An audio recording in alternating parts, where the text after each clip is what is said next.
In this video, we're going to talk about apple cider vinegar. What are the benefits? What are the myths?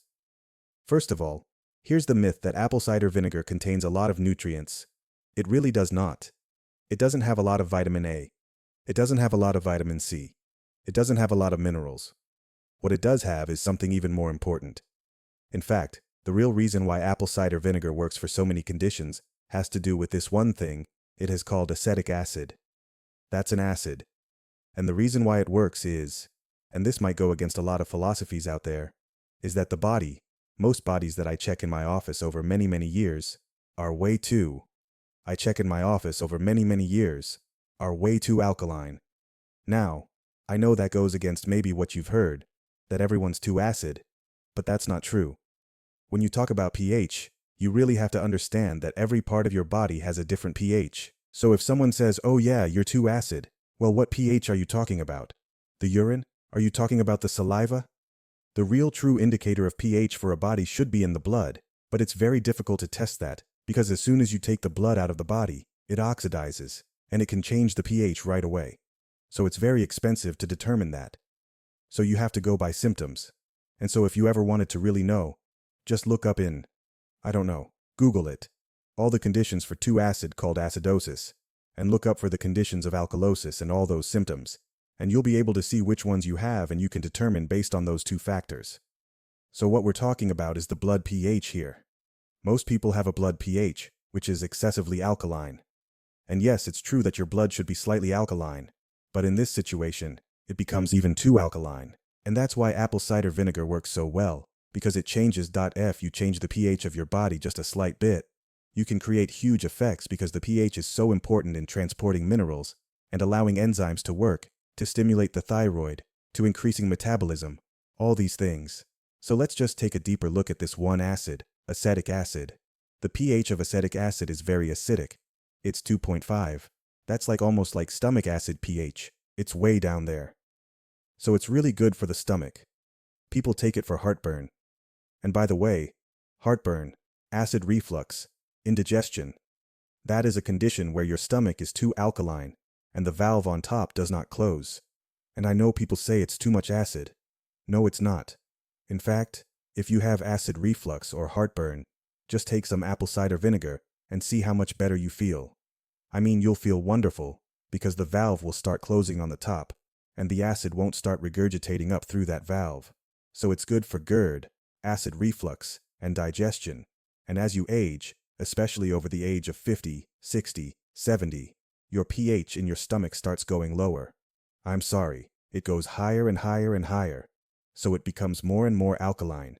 So you need more acid as you age to be able to digest protein and absorb minerals. Because if your pH is too alkaline, which most people have a problem with too much alkaline, they can't absorb calcium. They can't absorb minerals like they used to.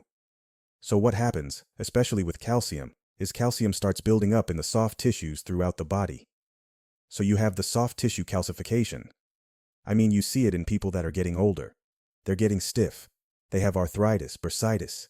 They've got calcium developing on the eyes. There's cataracts. On the joints is arthritis.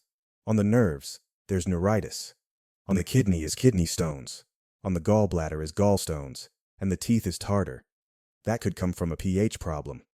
It's an alkalosis, a systemic alkalosis, which is your whole body is too alkaline.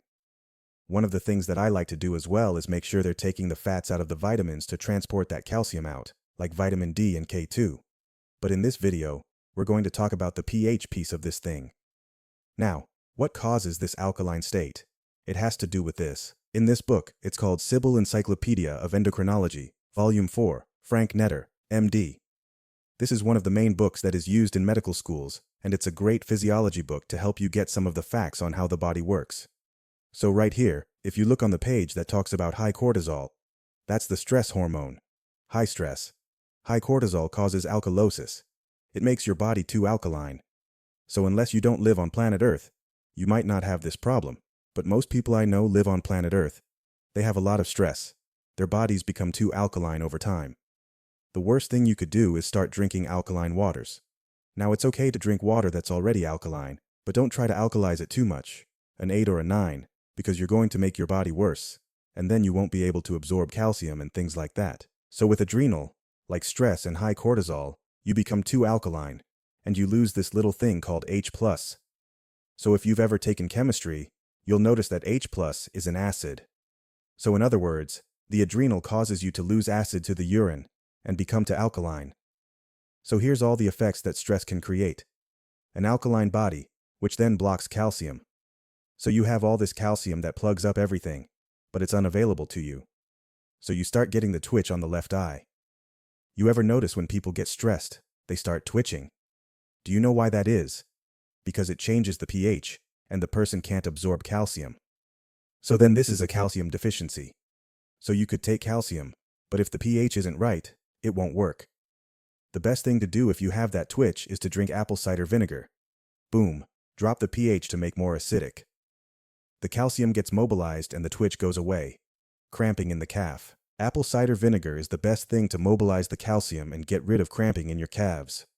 Nerve pain, neuritis, especially migrating pain with arthritis that maybe it'll move from this joint to this joint to this joint. Oh my gosh, give them a little opposite of vinegar. They are happy.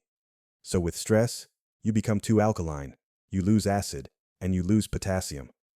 And the only reason I'm bringing up this potassium, which is a little extra thing, is that alkaline bodies tend to have a potassium loss, and then when you lose potassium, you actually make the person more alkaline.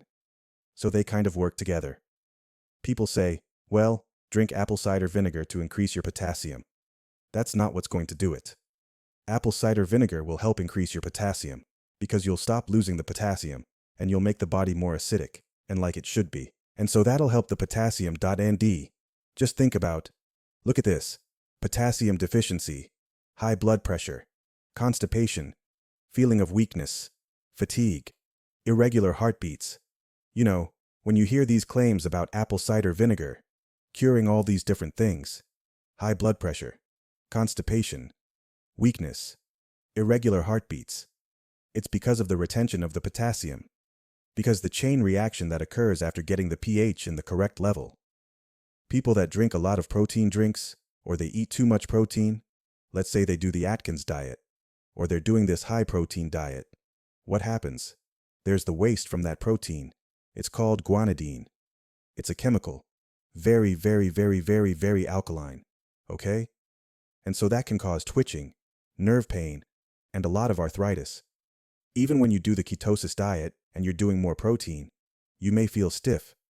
You might feel more arthritic. Drink some apple cider vinegar. It flushes this thing out so nicely. So apple cider vinegar is the antidote to the residue of high protein, or too much protein for your liver and your body. So it's a really good cleanser. So this acid opposite of vinegar helps absorb minerals, helps mobilize calcium, helps you digest protein better without the waste. It helps the immune system. And that's the last thing I want to talk about. You've heard that people will take vitamin C for a cold, right? Or for a virus infection. It's not the vitamin C necessarily that's creating the big effect, because most people aren't even taking vitamin C.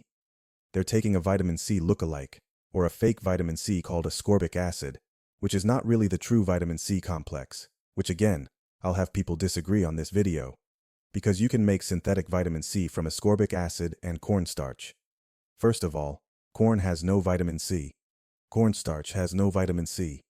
Ascorbic acid has no vitamin C. How can you take two things that don't have vitamin C, mix them together, and make ascorbic acid, and think that's vitamin C? It's fake. The real benefit of vitamin C or ascorbic acid is the acid. You'd be much better taking the acetic acid to help your immune system. If you get a cold, if you have a fever, a viral infection, start taking the apple cider vinegar. It's really, really important. So these are the true taking the apple cider vinegar. It's really, really important. So these are the true benefits of apple cider vinegar because it acidifies an alkaline body. So in the next section, I'm just going to show you a little concoction that I make and I drink on a regular basis. Okay? So let me show you how to make this.